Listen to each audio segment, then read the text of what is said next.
If you're talking about it, I'll be talking about it. Dennis Prager here. Join me this morning at 11, right here on AM 560, The Answer. Good morning, Dan and Amy, and be joined by Wisconsin Congressman Sean Duffy from the 7th up there north of the Cheddar Curtain. He tweeted out that he's going to be on the program. Yeah, put hashtag #GoPackGo. I mean, it's June. Well, you still have to have a Packers. The Brewers are in first place. Well, why isn't he promoting the Brewers? I don't know. Unfocused energy on his part. No, it's just everything is Packers with these people. Well, it's just publicly owned football team, right? It's just so much for us to bear. Sean Duffy, thanks so much for joining us. Appreciate it.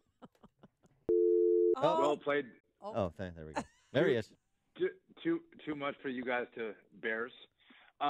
Listen, hey, listen. It is never the wrong season to promote the Packers, and especially when you're going to be on in Chicago radio. Yeah. So, good morning. How are you guys doing? Good morning. Good morning. How are you? How's the House Republican caucus doing? They can't seem to get their majority together to move immigration reform legislation. Where do we go next after both the Goodlatte bill and the Ryan-backed bill failed? The good lat, the better lat, the best lat bill. Here's my frustration. The president ran a campaign saying, "Hey, let's secure the southern border." His artful terminology of building a full wall, which it won't all be a wall, but it'll be technology and boots. He talked about dealing with the DACA kids and ending chain migration and putting an end to the visa lottery system. We did all those things in all of these bills, and the problem is we have some people in the Republican caucus that just want to be no.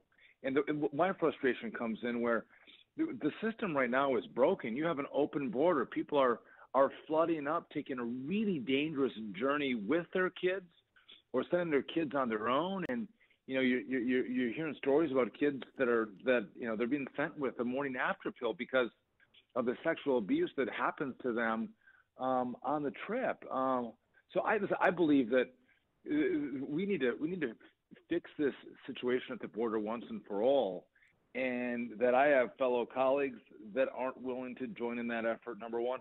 But I have Democrats who absolutely said, not at all. We're not going to participate in this debate at all.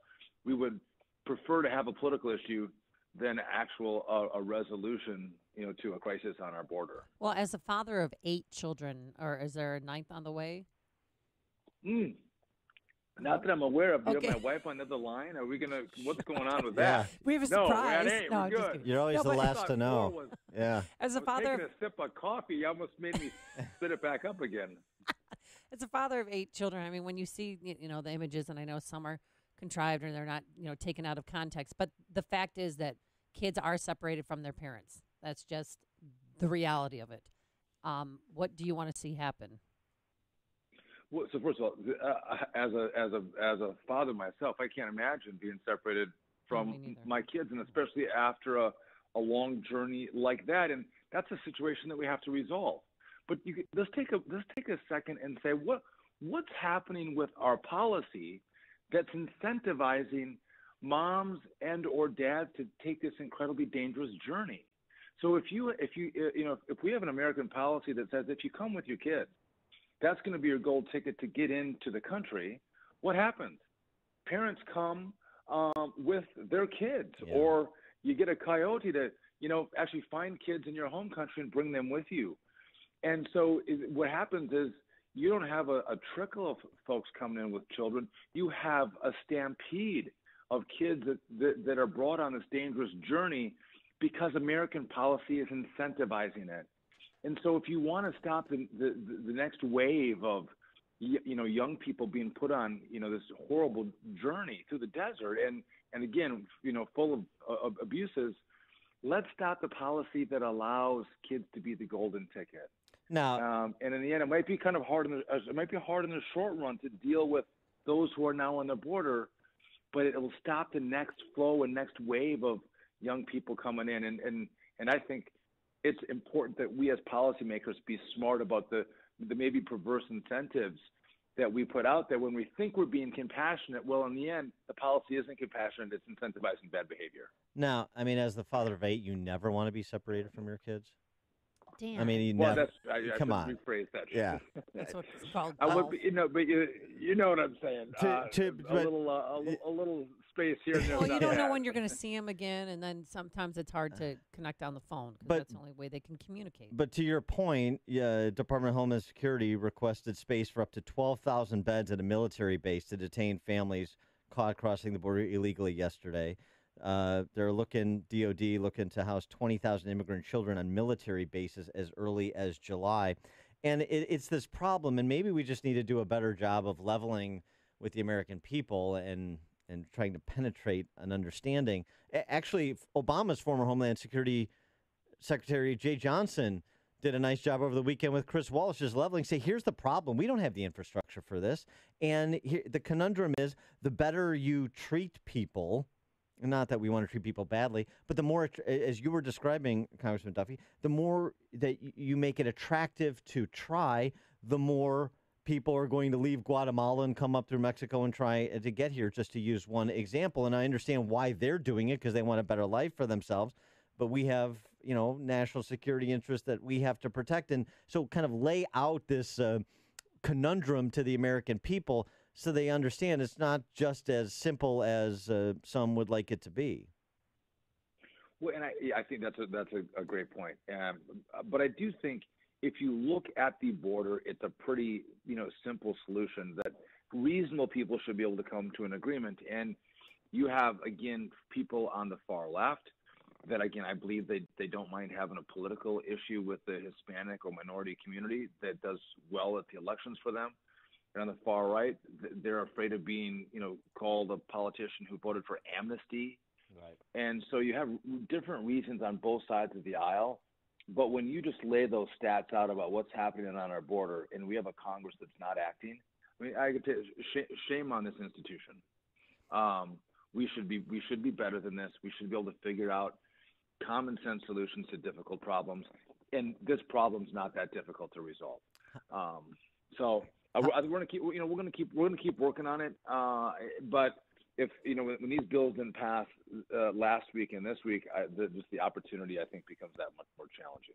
How do you assess what's happened over the last several days, from the Maxine Waters action call to the election surprise yesterday or the day before with that young lady who beat Joe Crowley in New York? What's happening to Ocasio-Cortez? Yeah, whatever.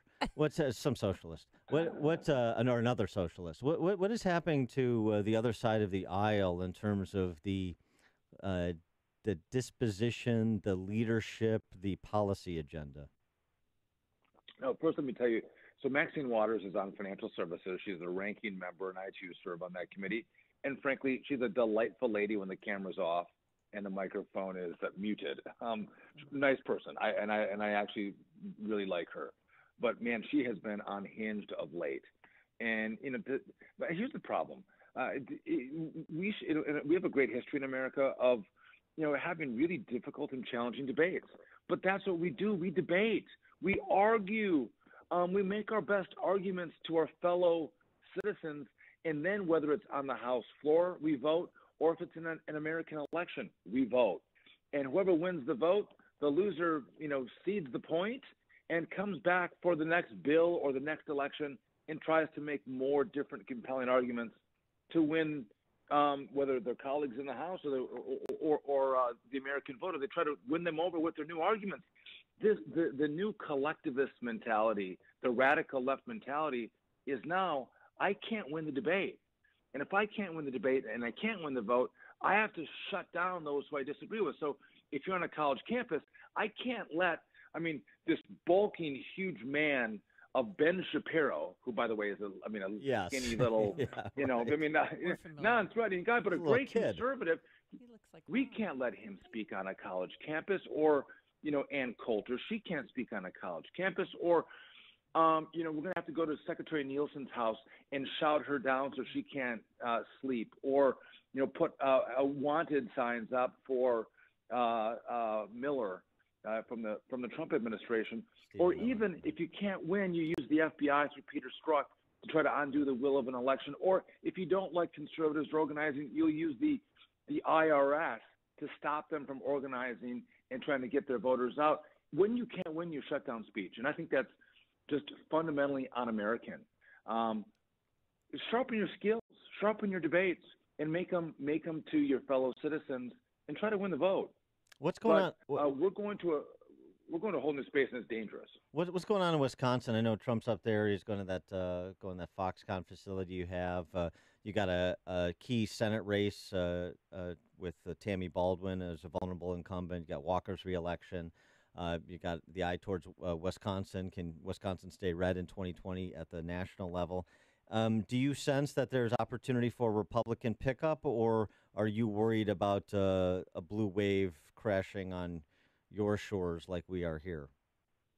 I think we'll have, Democrats will do better than they have in the past in this upcoming election, just because of the nature of this being an off-term race, and we have a Republican president in the White House. But I don't think it's going to be as a big wave like some of the pundits or the left has been talking about. In Wisconsin, Governor Walker always has tough races. This is going to be another tough race, but we've kind of laughed at the Democrat challengers to the governor. They're like a clown car of candidates of extremists. So I think they're going to have a hard time. I think Tammy Baldwin is going to have a tough race. Leah Volkmir, a senator in Wisconsin who stood with Walker during Act 10, is running a great campaign. It'll be, potentially two women running against each other.